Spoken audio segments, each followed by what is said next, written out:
దేవుని నామానికి మహిమ కలుగును గాక. మరలా ఈ దినమందు ఈ విధంగా దేవుని యొక్క వాక్యాన్ని ధ్యానించుకోవడానికి దేవుడు అనుగ్రహించిన అద్భుతమైన సమయాన్ని బట్టి దేవునికి కృతజ్ఞతాస్తుతులు చెల్లించుకుంటున్నాను. కొద్ది నిమిషాలు దేవుని వాక్యంలోనే మనం ధ్యానించుకుందాం. గడిచిన 2 వారాలుగా మనం చూసి ఉన్నాము, నీ రాజు వచ్చుచున్నాడు అనే అంశం మీద జకర్యా గ్రంథము 9వ అధ్యాయం 9వ వచనం నుంచి మనం ధ్యానించుకుంటున్నాం. అందులో 2 భాగాలలో 2 విషయాలను మనం చూసి ఉన్నాము. అక్కడ జకర్యా తెలియపరుస్తున్నట్లుగా నీ రాజు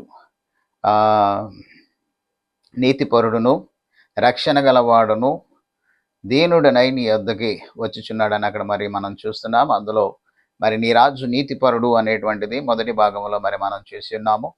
అలాగే గడిచిన వారం 2వ భాగంలో నీ రాజు రక్షణ గలవాడును అనే విషయాన్ని మనం ధ్యానించుకున్నాము. ఈ దినమున దీనుడనై అనే విషయాన్ని ఈ యొక్క సమయంలో మనం ధ్యానించుకుందాం. యేసుక్రీస్తు వారు ఆయన గురించిన పరిచయంలో మనం చూసినట్లయితే ఆ జకర్యా గ్రంథంలో నీ రాజు అంటున్నాడు. ఆయన రాజు అయ్యుండి ఈ లోకంలోనికి ఆయన వచ్చినప్పుడు ఆయన రాజుగా జన్మించినను లేదంటే రాజుగా వచ్చినను ఆయన తన్ను తాను తగ్గించుకొని దీనుడుగా, ఇంగ్లీష్లో మనం చూసినట్లయితే లోలీ అంటున్నాడు. తను తాను తగ్గించుకొని దీనుడుగా ఆయన ఈ లోకానికి వచ్చినట్లుగా మనం చూస్తున్నాం. యేసుక్రీస్తు వారిని గురించి మనం చూసినట్లయితే ఆయన సర్వశక్తిమంతుడై ఉన్నాడు, ఆయన సర్వాధికారి అయినటువంటి దేవుడని దేవుని యొక్క వాక్యంలో మనం చాలా స్పష్టంగా మనం చూస్తున్నాం. ఆయన సర్వశక్తిమంతుడై ఉండి సర్వాధికారి అయిన దేవుడై ఉండి ఈ లోకంలోనికి ఆయన శరీరధారిగా వచ్చినట్లుగా దేవుని యొక్క వాక్యము మనకు చాలా స్పష్టంగా మనకు తెలియపరుస్తుంది. సో ఆయన తను తాను తగ్గించుకొని లేదంటే దీనుడుగా ఎందుకు రావాల్సి వచ్చింది, దీనుడుగా ఎందుకు వచ్చాడు అనే విషయాన్ని మనం ధ్యానించుకున్నట్లయితే ఫిలిప్పీలకు రాసినటువంటి పత్రిక 2వ అధ్యాయంలో అపోస్తలుడైనటువంటి పౌలు చాలా స్పష్టంగా తెలియపరుస్తున్నాడు. ఫిలిప్పీలకు రాసిన పత్రిక 2వ అధ్యాయము 6వ వచనం నుండి మనం చూసినట్లయితే ఆయన దేవుని స్వరూపమును కలిగిన వాడయ్యుండి దేవునితో సమానముగా ఉండట విడిచిపెట్టకూడని భాగ్యమని ఎంచుకొనలేదు గాని మనుషుల పోలికగా పుట్టి దాసుని స్వరూపమును ధరించుకొని తన్ను తానే రిక్తునిగా చేసుకొనెను. మరియు ఆయన ఆకారమందు మనుష్యుడిగా కనబడి మరణము పొందినంతగా, అనగా శిలువ మరణం పొందినంతగా విధేయత చూపిన వాడై తన్ను తాను తగ్గించుకొనెను. హల్లెలూయా. ఇక్కడ మనం చూసినట్లయితే ఆయన ఎందుకని దీనుడుగా రావాల్సి వస్తుందంటే ఆయన రాజ్యం ఏలుటకు రావట్లేదు. ఇప్పుడు when we look at the Jews, యూదులను మనం చూసినట్లయితే in the 3.5 years of Jesus ministry, యేసుక్రీస్తు వారు చేసిన 3.5 సంవత్సరాల పరిచర్య కాలంలో మనం చూసినట్లయితే they were expecting that Jesus would establish the throne of David, దావీదు యొక్క సింహాసనాన్ని యేసుక్రీస్తు వారు స్థాపిస్తారని చెప్పేసి వారు ఎదురు చూస్తున్నారు. అందుకని in the first year of Jesus ministry we don't see that much opposition. యేసుక్రీస్తు వారి మొదటి సంవత్సరం పరిచర్యలో మొదటి సంవత్సరంలో మనం చూస్తే అంత వ్యతిరేకత అనేటువంటిది కనపడదు. Now these Pharisees, scribes and the priest and high priest, ప్రధాన యాజకులు, పరిసయ్యులు, అలాగే శాస్త్రులు, వీరందరూ ఆయనను అబ్జర్వ్ చేస్తున్నారు. దేవుని రాజ్యం గురించి ప్రకటిస్తున్నాడు, దేవుని యొక్క కుమారుడిగా చెప్పుకుంటున్నాడు, మెస్సియాగా చెప్పుకుంటున్నాడు. So let us see how he is going to establish the kingdom of God. దేవుని యొక్క రాజ్యాన్ని లేదా దావీదు యొక్క సింహాసనాన్ని ఎలా స్థాపిస్తాడనే విషయాన్ని వారు పరిశీలన చేస్తూ ఆయనను గమనిస్తూ ఉన్నారు. But as they have not seen any such, అలాంటి ఏదైనా యేసుక్రీస్తు వారు చేయటం అనగా సైన్యాన్ని పోగు చేసుకోవటము, లేదంటే ప్రజల్లో రోమా సామ్రాజ్యం మీద వ్యతిరేకత క్రియేట్ చేసి యుద్ధానికి సిద్ధపడటం అనేటువంటివి, ఇలాంటివి ఏమి ఆయన చేయకుండా రోగులను స్వస్థపరుచుకుంటూ దేవుని యొక్క రాజ్య సువార్తను ప్రకటించుకుంటూ ఆయన తను తాను దీనుడిగా చేసుకొని సాధారణమైనటువంటి వ్యక్తిగా శిష్యులను తను వెంట పెట్టుకొని దేవుని యొక్క పని జరిగిస్తూ వారు చూశారు. అందుకనే మెనీ టైమ్స్ చాలా సార్లు అనేకమైన ప్రశ్నలతో వారు యేసుక్రీస్తు వారిని ఇబ్బంది పెట్టడానికి, లేదంటే అసలు ఏంటని ఆయన ఎవరనేటువంటి తెలుసుకోవడానికి వారు ప్రయత్నించగా ఆ ప్రశ్నల్లో కూడా యేసుక్రీస్తు వారి యొక్క సమాధానాలు వారు విని వారు నిశ్చయంగా వారు ఏమనుకున్నారంటే ఈయన రాజు కాదు అనే విషయానికి వారు వచ్చేసి ఆ తర్వాత వ్యతిరేకత ప్రారంభమయ్యి వారు ఆయన మీద మరి లేనిపోని ఇవన్నీ మోపి ఆయనను శిలువ మరణానికి అప్పజెప్పినట్లుగా మరి మనం చూస్తున్నాం. సో ఇక్కడ మరి యేసుక్రీస్తు వారి యొక్క మరి ఆ రాకడ విషయాన్ని మరి మనం చూసినట్లయితే ఆయన ఎందుకు ఈ లోకంలో జన్మించాడంటే ఆయన పుట్టుకలోనే మనం చాలా స్పష్టంగా మనం చూస్తున్నాం. ఆయన తన ప్రజలను వారి పాపముల నుండి రక్షించుటకు అని అక్కడ చాలా స్పష్టంగా మరి మనం చూస్తున్నాం. శత్రువుల చేతి నుండో లేదంటే రాజ్యాన్ని స్థాపించడానికో ఆయన ఇప్పుడు రాలేదు, కానీ తన ప్రజలను వారి పాపములను విడిపించడానికి, to save his people from their sins, వారి ప్రజలను వారి పాపములను రక్షించడానికి ఆయన వచ్చినట్లుగా మరి మనం చూస్తున్నాం. లూకాసు సువార్తలో కూడా when the angels have announced the birth of Jesus Christ to the shepherds, మరి ఆ యొక్క గొల్లలకు యేసుక్రీస్తు వారి పుట్టుకను గురించి మరి దేవుని యొక్క దూతలు వారికి తెలియపరిచినప్పుడు, నేడు రక్షకుడు మీ కొరకు పుట్టి ఉన్నాడు, ఈయన ప్రభు అయిన క్రీస్తు అనే మాటను అక్కడ మనం చూస్తున్నాం. మరి రక్షకుడుగా అనగా పాపుల రక్షకుడిగా ఆయన ఈ లోకానికి వచ్చాడు. పాపుల రక్షకుడిగా వచ్చాడు కాబట్టి ఆయన మరి తన్ను తాను తగ్గించుకొని దీనుడిగా మరి ఈ లోకంలోనికి ఆయన వచ్చినట్లుగా దేవుని యొక్క వాక్యంలో మరి మనం చూస్తున్నాం. మరి ఎంత దీనుడిగా ఆయన వచ్చాడు, ఏ విధంగా ఆయన తగ్గించుకున్నాడు అనేటువంటి విషయాల్లో మరి మనం కనుక ధ్యానించినట్లయితే, మొట్టమొదటిగా హిజ్ యాటిట్యూడ్, ఆయన యొక్క స్వభావము మరి మనం చూసినట్లయితే ఇదే 2వ అధ్యాయం ఫిలిప్పీలకు రాసిన పత్రిక 6వ వచనంలో అంటున్నాడు, ఆయన దేవుని స్వరూపము కలిగిన వాడయ్యుండి దేవునితో సమానముగా ఉండుట విడిచిపెట్టకూడని భాగ్యమని ఎంచుకొనలేదు. అక్కడేమంటున్నాడండి, దేవునితో సమానముగా ఉండుట విడిచిపెట్టకూడని భాగ్యమని ఎంచుకోలేదు. ఆయన దేవునితో మరి దేవుడయ్యుండి, పోయినసారి మనం చూస్తున్నాం పోయిన భాగంలో, మరి ఆయన ఇటర్నల్ అనేటువంటి దాంట్లో ఆయన నిత్యుడైనటువంటి దేవుడు, మరి ఆయన మరి దేవుని కుమారుడిగా ఉండి ఆయన ఈ లోకంలో శరీరధారిగా మరి ఆయన జన్మించినట్లుగా మరి మనం చూసి ఉన్నాం. సో ఆయన దేవుడై ఉండి ఈ లోకంలో మనుషుని యొక్క రూపమును ధరించుకొని మరి ఈ లోకంలోనికి రావడానికి ఆయన విడిచిపెట్టకూడని భాగ్యముగా ఎంచుకొనక ఆయన తను తాను తగ్గించుకొని మరి ఒక శిశువుగా బాలుడుగా ఈ లోకంలో శరీరధారిగా మరి ఆయన జన్మించినట్లుగా మరి మనం చూస్తున్నాం. మరి ఆయన యొక్క స్వభావంలో మరి మనం చూసినట్లయితే ఎక్కడ అహంకారం కానీ లేదంటే మరి దౌర్జన్య పూరితమైనటువంటి స్వభావం కానీ ఆయనలో లేదు, కానీ ఆయన మరి లోబడినటువంటి వాడిగా.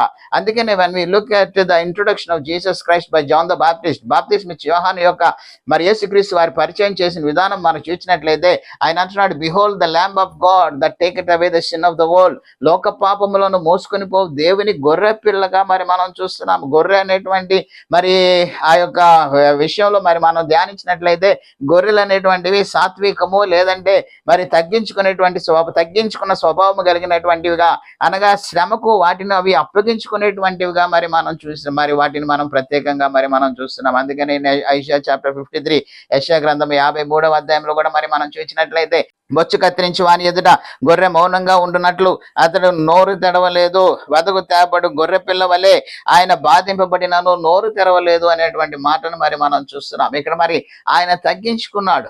మరి ఆయన తన అధికారమును చూపించుకోకుండా, మరి పోయిన వారం మనం ధ్యానించుకున్నాం, though he had a chance to escape, మరి ఆయన తప్పించుకునేటువంటి అవకాశాలు, తన తండ్రిని వేడుకుంటే 12 సేనా వ్యూహముల దూతలను మరి తండ్రి పంపించగలడని, అలాగే ఆయన అక్కడి నుంచి మరి ఆ శిలువ మరణం అనేటువంటిది పొందుకోకుండా ఆయన మరి తాను అక్కడి నుండి తప్పించుకోగలిగినాను, ఆయన తప్పించుకోకుండా దేవునికి లోపడినటువంటి స్వభావం మరి మనం చూస్తున్నాం.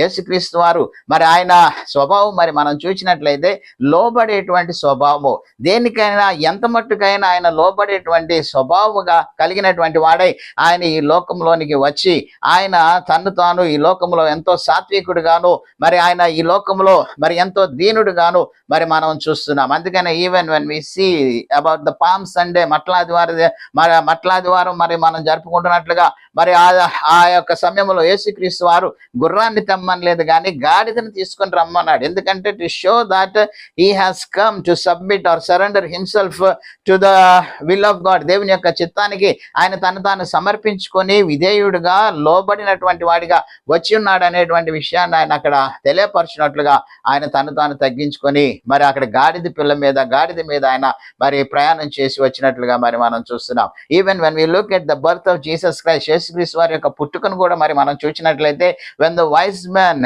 Have come to know about his birth, మరి జ్ఞానులు ఆయన పుట్టుకను గురించి మరి వారు తెలుసుకున్నప్పుడు, యూదులకు రాజు పుట్టి ఉన్నాడని ఆయన్ని దర్శించడానికి వచ్చినప్పుడు, instead of coming to the manger, మరి పశువుల పాకకు రాకోకుండా వారు డైరెక్ట్గా ఎక్కడికి వెళ్ళిపోయారంటే మరి ఆ యొక్క హేరోదు రాజు దగ్గరికి వారు వెళ్ళిపోయారు. ఎందుకంటే because the one who was Born is the king of juice, మరి పుట్టినటువంటి ఆ శిశువు యూదుల రాజు అయి ఉన్నాడు కాబట్టి, రాజు అంటే రాజభవనంలో రాజు దగ్గర పుడతాడు అనుకొని వారు రాజభవనానికి వెళ్ళారు. కానీ when we look at his birth, ఆయన పుట్టుకను మరి మనం చూసినట్లయితే, he was not born in a palace, ఆయన ఒక రాజభవనంలో ఆయన జన్మించలేదు. కానీ మరి ఆయన పుట్టిన తర్వాత మరి సత్రములో స్థలము లేకపోవడం ద్వారా ఆ పుట్టినటువంటి శిశువుని తీసుకొని అక్కడ పశువుల పాక ఉంటే ఆ పశువుల పాకలో ఆయనను ఉంచినట్లుగా మరి మనం చూస్తున్నాం. అలాగే he was not born in a rich man's house, ఒక ధనవంతుడు ఐశ్వర్యవంతుడైనటువంటి వాని కుటుంబంలో కూడా జన్మించలేదు.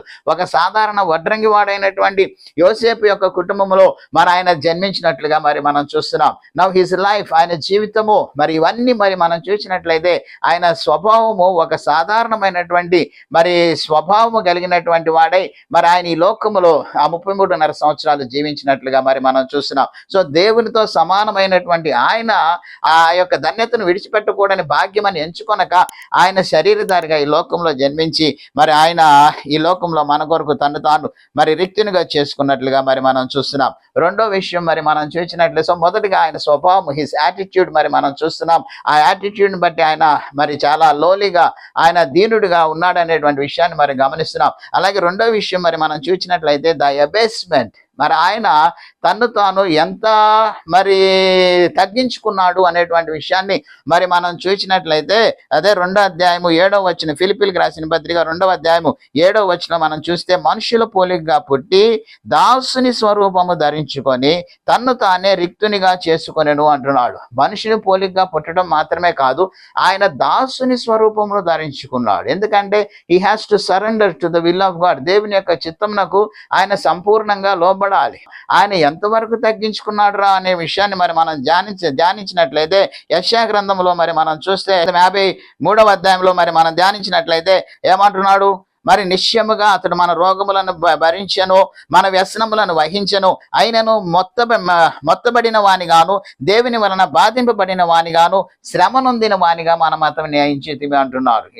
ఏమైందండి, ఆయన అంతా మరి బాధింపబడుతున్నా, మొత్తబడుతున్నా, శ్రమ నొందుచున్నా సరే ఆయన మాట్లాడకుండా, అంటే even though he has every power, ఆయన అన్ని అధికారము, అన్ని శక్తి కలిగిన, like we see Jesus said to Pilate, పిలాతు అన్నాడు, పైనుండి నీకు ఏ పడితేనే కానీ నా మీద నీకు ఏ అధికారము లేదని యేసుక్రీస్తు వారు మరి తెలియపరుచున్నాడు. పైనుండి అధికారం ఇవ్వబడితే, అంటే ఆయన అంత అధికారం కలిగినటువంటి వాడయుండి కూడా ఎంతగా ఆయన తన్ను తాను తగ్గించుకున్నాడు, లేదా ఎంతగా ఆయన మరి లోపరుచుకున్నాడంటే, ఆయన ఏమంటున్నాడండి, అతను మరి బాధింపబడిన వానిగా, శ్రమ నొందిన వానిగా మనం అతను ఎంచిందంటే, ఈయన ఏమి చేయలేడు, ఏమి చేతకాని వాడిలాగా అని అనుకుంటున్నారు. కానీ అక్కడ చేతకాని వాడే కాదు, ఆయన తన్ను తాను అంతగా మరి ఆయన తను తాను అంతగా మరి దిగి వచ్చినట్లుగా, అంతగా తగ్గించుకున్నట్లుగా మరి మనం చూస్తున్నాం. When we look about Jesus, యేసుక్రీస్తు వారి గురించి మరి ఆయన మరి మనం చూసినట్లయితే, యెషయా గ్రంథం 57వ అధ్యాయము 15వ వచనంలో అక్కడ యెషయా ద్వారా దేవుడు మాట్లాడుతూ, మహాగణుడును, మహోన్నతుడును, పరిశుద్ధుడును, నిత్య నివాసి అయిన వాడు ఇలాగ సెలవించుచున్నాడు, నేను మహోన్నతమైన పరిశుద్ధ స్థలములో నివసించువాడను, అయినను వినయము గల వారి ప్రాణమును ఉజ్జింపజేయుటకును, నలిగిన వారి ప్రాణమును ఉజ్జింపజేయుటకును, వినయము గల వారి యొద్దను, దేన మనసు గల వారి యొద్దను నేను నివసించుచున్నాను అంటున్నాడు. అంటే God is ready to lower himself to any level to reach us. మన యొద్దకు, మన కొరకు ఆయన ఎంత మట్టుకైనా దిగి వచ్చుటకు ఆ దేవుడు సిద్ధముగా ఉన్నాడు. ఏ విషయంలో అయినా, when we read in Exodus chapter 25, నిర్గమకాండం 25వ అధ్యాయంలో మరి మనం చూస్తే ఎందుకంటే గాడ్ సేస్ టు మోసెస్, దేవుడు మోషేతో అంటున్నాడు, let them make me a sanctuary that I my dwell among them, నేను వారిలో నివసించినట్లుగా వారు నాకు ఒక పరిశుద్ధ స్థలమును నిర్మించవాలని చెప్పి దేవుడు మోషేకు మరి ఆజ్ఞాపించాడు. అలాగే ఆ మోషే ఆ యొక్క పరిశుద్ధ స్థలమును, ఆ ప్రత్యక్ష గుడారమును నిర్మించిన తర్వాత మరి దేవుడు తన మహిమతో దిగివచ్చి ఆ యొక్క ప్రత్యక్ష గుడారంలో ఉన్న అతి పరిశుద్ధ స్థలంలో ఆయన మరి నివసించినట్లుగా వారితో పాటు వారి మధ్యలో నివసించినట్లు, అంటే ఇంత మహోన్నతమైనటువంటి పరిశుద్ధ స్థలంలో ఉండినటువంటి దేవుడు మరి తన ప్రజల కోసము ఆ యొక్క గుడారంలోనికి ఆయన దిగివచ్చి మరి ఆయన మరి చేసినట్లుగా మరి మనం చూస్తున్నాం. He came down on to mount సైనై to reveal himself to his people. మరి తన ప్రజలు అప్పటి వరకు 400 సంవత్సరాలు ఐగుప్తు దేశంలో బానిసలుగా ఉండి ఇప్పుడు బయటకు వచ్చారు. They have known nothing about their God. వారి దేవుని గురించి అంత మరి జ్ఞానము వారికి లేదు. All they know about their God. వారి దేవుని గురించి వారు ఎరిగినటువంటి విషయం ఏంటంటే, మా పితరులైన అబ్రహాం, ఇస్సాకు, యాకోబుల దేవుడిగా వారు ఆయన ఎరిగి ఉన్నారు, కానీ అసలు ఆయన స్వభావం కానీ ఆయన ఎలాంటి వాడు అనేటువంటి విషయం వారు ఎరిగి ఉండలేదు. అందుకని in order to reveal himself to his people, తన ప్రజలను మరి ఆయన తను తాను వారికి కనపరుచుకోవడానికి ఆయన తన మహిమతోటి సినాయి పర్వతం మీదకి దిగి వచ్చినట్లుగా మరి మనం చూస్తున్నాం. అలాగే when we look about Shadrach Meshach and Abednego, Shadrach Meshach అబేద్నగోల విషయంలో కూడా మరి మనం చూస్తే, he came down into the fiery furnace to save his people. తన యొక్క ప్రజలను రక్షించడానికి ఆయన తను తాను మరి తగ్గించుకొని ఆయన అగ్నిగుండంలో నెబుకద్నెజర్ సిద్ధపరిచిన ఆ అగ్నిగుండంలోనికి దిగి వచ్చి ఆ షడ్రక్ మెషక్ అబేద్నగోలతో పాటు వారితో పాటు అగ్నిగుండంలో మరి ఆయన ఉన్నట్లుగా మరి మనం చూస్తున్నాం. మరి మేఘ స్తంభముగా అగ్ని స్తంభముగా 40 సంవత్సరాలు ఇశ్రాయేలీలకు తోడుగా ఉండి వారిని అరణ్య యాత్రలో వాగ్దాన దేశంలో నడిపించినటువంటి దేవుడుగా మరి మనం చూస్తున్నాం. God is ready to come down to us to any level. ఏ స్థాయిలోకైనా సరే దేవుడు మన కొరకు ఆయన దిగి రావటానికి మరి ఆయన సిద్ధంగా ఉన్నాడు. ఆయన తను తాను అంతగా తగ్గించుకోవడానికి, లేదా తను తాను మరి అంతగా మరి ఎంతవరకైనా దిగి రావడానికి ఆయన సిద్ధంగా ఉన్నాడు. అందుకనే ఇక్కడ మరి మనం చూసినట్లుగా విడిచిపెట్టకూడని భాగ్యముగా ఎంచుకొనక మన కొరకు ఆయన శరీరధారిగా ఈ లోకానికి ఆయన దిగి వచ్చి మరి మనల్ని రక్షించడానికి ఆయన ఈ లోకానికి వచ్చినట్లుగా దేవుని యొక్క వాక్యంలో మరి మనం చూస్తున్నాం. నిజంగా మరి దేవుని యొక్క యేసుక్రీస్తు వారి యొక్క విశేషతను విషయంలో మరి మనం గమనించినట్లయితే మరి ఆ 3.5 సంవత్సరాల పరిచర్య కాలంలో మరి మనం చూస్తున్నాం, హీ లెఫ్ట్ ఎవ్రీథింగ్, అన్నిటినీ విడిచిపెట్టేసేసి ఒక సాధారణమైన మనిషి కాదు, ఈవెన్ ఒక దాసుడిగా ఆయన అందరినీ దర్శిస్తూ అన్ని చోట్లకు మరి వెళ్ళి దేవుని యొక్క సువార్తను ప్రకటిస్తూ తను తాను వారికి కనపరుచుకుంటూ మరి ఆయన జీవించినట్లుగా మరి మనం చూస్తున్నాం. Even when they have arrested Jesus Christ, మరి యేసుక్రీస్తు వారిని వారు అరెస్ట్ చేసి మరి తీసుకుని వెళ్ళినప్పుడు కూడా అక్కడ వారు గుద్దిన ఆయన ముఖం మీద వంబినా కూడా, లేదంటే ఆయనను ఎన్ని రకాలుగా హింసించినా కూడా ఆయన ఏమి మాట్లాడకుండా he has taken everything upon him, అన్ని ఆయన స్వీకరించి ఆయన ఏమాత్రం ఎదురు తిరగకోకుండా ఆయన మరి మౌనంగా ఉన్నట్లుగా చూస్తున్నాం. అందుకనే యెషయా గ్రంథంలో మరి 53వ అధ్యాయంలో మరి మనం చూసినట్లుగా మరి ఆయన 10,000లో అతి సుందరుడైన వాడైనప్పటికీ మరి ఆయనకు స్వరూపమైనను లేదు, సొగసైనను లేదు. మరి మనం అతనిని చూచి అపేక్షించినట్లుగా అతనిలో స్వరూపమన లేదు.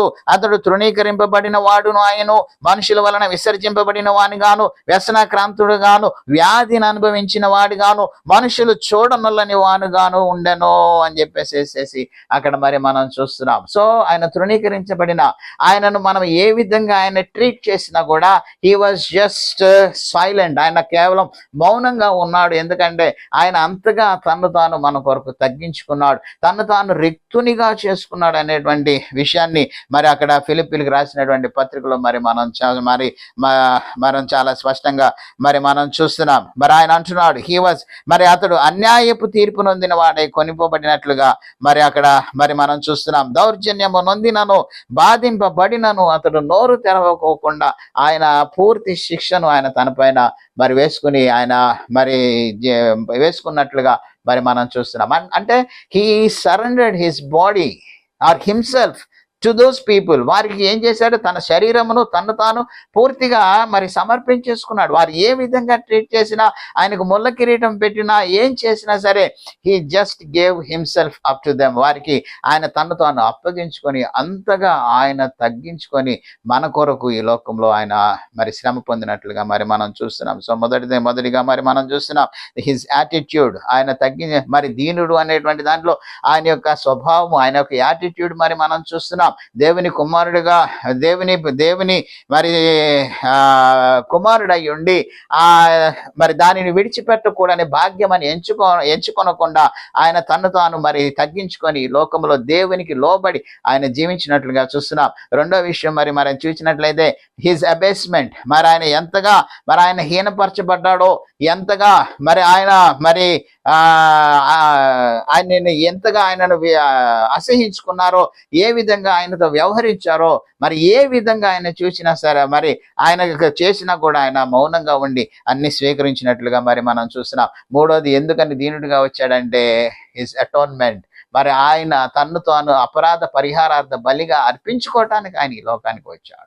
Not to establish his Kingdom, as I said earlier. ముందు చెప్పినట్లుగా రాజ్యాన్ని స్థాపించడానికి కాదు, రాజ్యాన్ని స్థాపించి సింహాసనం ఎక్కడానికి అయితే ఆయన దీనుడిగా వచ్చేవాడు కాదు. ఇదిగో రెండో రాకడలో మరి మనం చూస్తే అప్పుడు గాడిద మీద కాదు, ఆయన గుర్రం మీద వచ్చి మరి ఆయన తన యొక్క రాజ్యమును ఆయన స్థాపించబోతున్నటువంటి విషయము మరి ప్రకటన గ్రంథంలో మరి మనం చాలా స్పష్టంగా చూస్తున్నాం.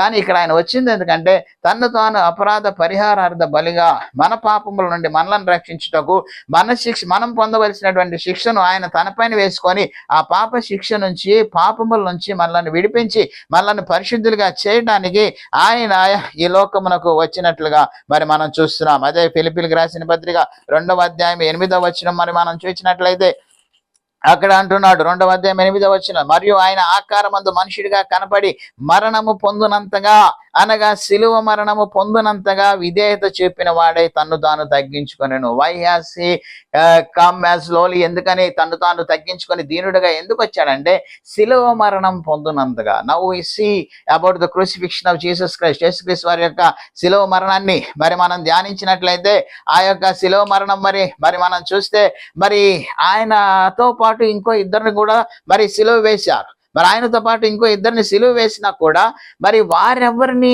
కొరడాలతో కొట్టడం, బెత్తాలతో కొట్టడం, ముళ్ళ కిరీటం పెట్టడం లేదంటే అంటే యేసుక్రీస్తు వారు శ్రమ నొందినంతగా మరి వారెవ్వరూ ఏం చేయబడలేదు, శ్రమ నొందలేదు. వారందరూ మామూలుగానే సిలువ వేయబడ్డారు. సిలువలో మరి వారికి మరి విరాళాలు తీశారు. దాని తర్వాత సాయంత్రం వారు చనిపోకపోతే వారి కాళ్ళు విరగొట్టి మరి వారు చనిపోయేటట్టుగా చేశారు. కానీ యేసుక్రీస్తు వారిని మనం చూస్తే it is not just the punishment of cross. కేవలం సిలువలో మేకులు కొట్టి మరి శిలువ మరణం పొందడం మాత్రమే కాదు, దానికి ముందు we see how he was tortured. ఆయన ఏ విధంగా హింసించబడ్డాడో, ఏ విధంగా ఆయన నలుగొట్టబడ్డాడో, ఏ విధంగా అతను గాయపరచబడ్డారో, దౌర్జన్యంగా ఆయనపై ఏ విధంగా వ్యవహరించారు అనేటువంటి మనం చూస్తున్నాం. కొరడాలతో కొట్టారు, బెత్తాలతో కొట్టారు, మొహం మీద గుద్దారు, ఉమ్మారు, ముళ్ళ కిరీటం వేశారు, ఆయన వస్త్రాలు తీసేసేసి ఒక అంగిని ఆయనకి తొడిగించి మరి అనేక రకాలుగా ఆయనను ఏం చేశారంటే హింసించారు. అంటే until his blood was shed completely, పూర్తిగా ఆయన రక్తం అంతా చివరి బొట్టు వరకు. అందుకనే శిలువలో చనిపోయిన తర్వాత కూడా ఆయన పక్కలో బల్లెంతో పొడవగా రక్తము, నీరు అంటే the last drops of his blood also came out of his body. ఆయన శరీరంలో ఉన్న చివరి రక్త బొట్టులు కూడా ఆయన శరీరం నుండి కార్చినట్లుగా మరి మనం చూస్తున్నాం. Now why was Jesus tortured so much? ఎందుకని అంత ఇదిగా మరి హింసించబడ్డాడని అంటే, ఒకటి మనం చూసినట్లయితే ఇట్ వాజ్ నాట్ దట్ యేసుక్రీస్తుని అంత హింసించాలనేటువంటి ఉద్దేశం పిలాతుకు లేదు. Now when pilot ordered the soldiers to stripe him, ఆయనను కొరడాలతో కొట్టాలి, ఒకటి తక్కువ 40 కొరడా దెబ్బలు కొట్టాలని మరి ఆయన ఆజ్ఞాపించినప్పుడు పిలాతు యొక్క ఉద్దేశం ఏంటంటే ఆ విధంగా 1 తక్కువ 40 అనగా 39 కొరడా దెబ్బలు కొట్టించి యేసుక్రీస్తుని విడిపించేద్దాం అనుకున్నాడు. అంటే pilot tried his best to deliver Jesus from the cross. శిలువ నుంచి యేసుక్రీస్తుని తప్పించాలని పిలాతు చాలా విధాలుగా ప్రయత్నించాడు. ఒకటి, ఆయనకు ఏంటంటే ఆయనలో ఏ నేరం కనపడలేదు, మరణశిక్ష వేయగలిగినంత నేరం ఆయనకు కనపడలేదు. అందుకని ఆయన ఏం చేశాడంటే హేరోద్ దగ్గరికి పంపిస్తాడు.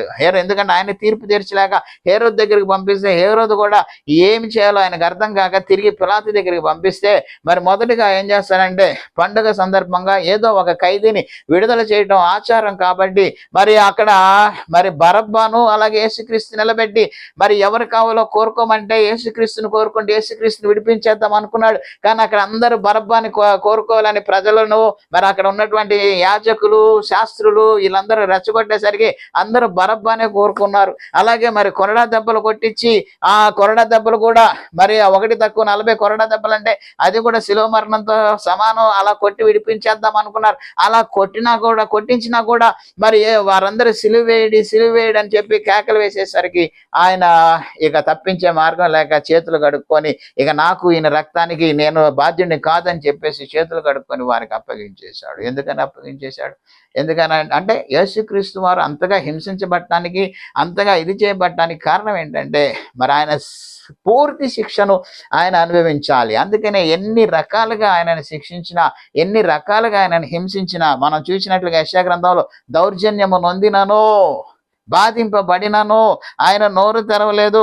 అంత మాత్రమే కాదు, అక్కడ ఇంకో విషయం ఏమంటున్నాడంటే అన్యాయపు తీర్పు పొందిన వాడై అంటున్నాడు. ఏం తీర్పు పొందాడండి యేసుక్రీస్తు వారు?